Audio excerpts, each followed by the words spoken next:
तो भाई साहब भूल भुलैया 3 का टीज़र तो आपने देख ही लिया होगा, जो कि भाई साहब इतना सॉलिड था कि 1 मिनट 46 सेकंड का टीज़र कब शुरू होकर कब ख़त्म हो जाता है हमें पता ही नहीं लगता। इसीलिए आज इस वीडियो में हम पूरे टीज़र का ब्रेक डाउन करने वाले हैं। जैसे में टीज़र की स्टार्टिंग में हमें एक फीमेल कैरेक्टर की आवाज़ सुनने को मिल जाती है, जो कि अपनी सिंहासन की बात कर रही है, जिसे किसी और को दे दिया गया है। और शायद इसी रीजन की वजह से वो अब आई है अपने सिंहासन को वापस लेने और बदला लेने, जिसके लिए वो एक बार फिर से विद्या बालन की बॉडी का इस्तेमाल करने वाली है, जिसकी पहली झलक हम इस सीन में देख सकते हैं। प्लस इस बार मंजूलिका भी हमें एक फिजिकल फॉर्म में देखने को मिलने वाली है। मतलब पार्ट 3 में हमें मंजूलिका की पहली झलक देखने को मिलने वाली है। जिसके कैरेक्टर के लिए किसे कास्ट किया गया है वो मैं आपको वीडियो में आगे बताऊंगा, क्योंकि भूल भुलैया के पहले पार्ट में हमें ऐसा दिखाया गया था कि विद्या बालन का जो कैरेक्टर है उसके अंदर कोई आत्मा वगैरह नहीं है, वो बस अपने आप को ही मंजूलिका मानने लगी थी एक बीमारी की वजह से, जो कि उसी के माइंड से पैदा हुई थी। बट पार्ट 3 में ऐसा नहीं होने वाला है। इस बार मंजूलिका खुद आने वाली है, मतलब मजा डबल होने वाला है। बट टीजर में अभी तक ऐसा कुछ नहीं बताया गया है कि ये जो कैरेक्टर है वो मंजूलिका ही है,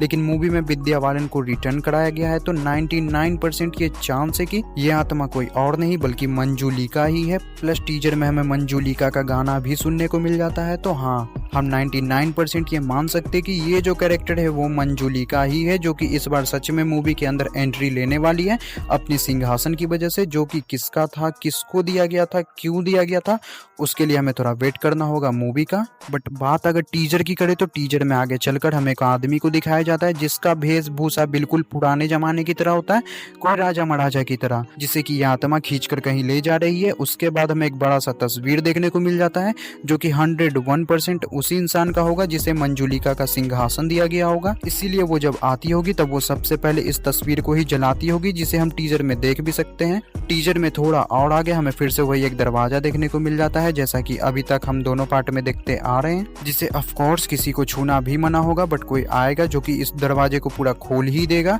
जिसके बाद मूवी में मंजूलिका की एंट्री होगी और उसके पीछे पीछे रू बाबा यानी कि कार्तिक आर्यन आएंगे विथ तृप्ति डिमरी। टीजर में थोड़ा और आगे हमें एक और आदमी को दिखाया जाता है जिसे मंजूलिका ने उसके बेड से बांध रखा है, और हो ना हो ये बंदा और ये बंदा, इन दोनों का कनेक्शन मंजूलिका के पास्ट से ही होगा, इसलिए वो इन दोनों बंदों को मारना चाहती है, जिसमें से ये बंदा तो कंफर्म मर जाएगा, क्योंकि इस सीन में गौर से देखने पर आप ये नोटिस कर सकते हैं कि मंजूलिका इसे जलाकर मार रही है, वो इसके आसपास के सभी चीजों में आग लगा रही है। प्लस इसी सीन में हम ये भी नोटिस कर सकते हैं कि इस बंदे के सामने मंजूलिका अपने फिजिकल फॉर्म में आ रही है, जिससे शायद वो इस बंदे को ये याद दिलाना चाहती हो कि उसके सामने जो खड़ी है वो कौन है और क्यों आई है, जिसके बाद ही वो शायद इस बंदे को मार देती होगी।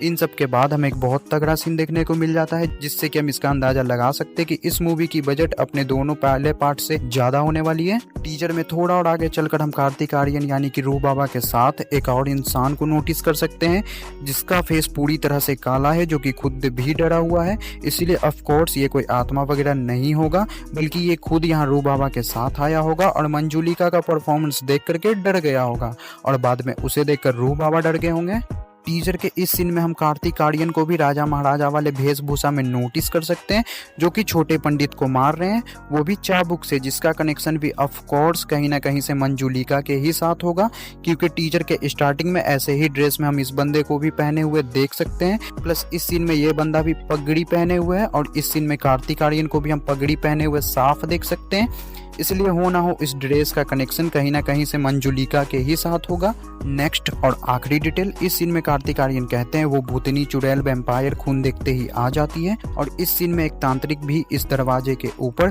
खून का छींटा पड़ा रहा है। सो ये ऐसा मंजूलिका को बुलाने के लिए कर रहा है या उसे इस दरवाजे के पीछे बंद करने के लिए, वो तो हमें मूवी में ही पता चलेगा। बट आपको क्या लगता है वो मुझे कमेंट बॉक्स में बताना ना भूलें। और बात रही मंजूलिका के कैरेक्टर की, तो ऐसा कहा जा रहा है कि मंजूलिका के कैरेक्टर में हमें माधुरी दीक्षित देखने को मिल सकती है, बट ये अभी कंफर्म नहीं है, तो हमें मूवी आने तक का वेट करना होगा। तो मिलते हैं तब तक के लिए किसी नेक्स्ट वीडियो में।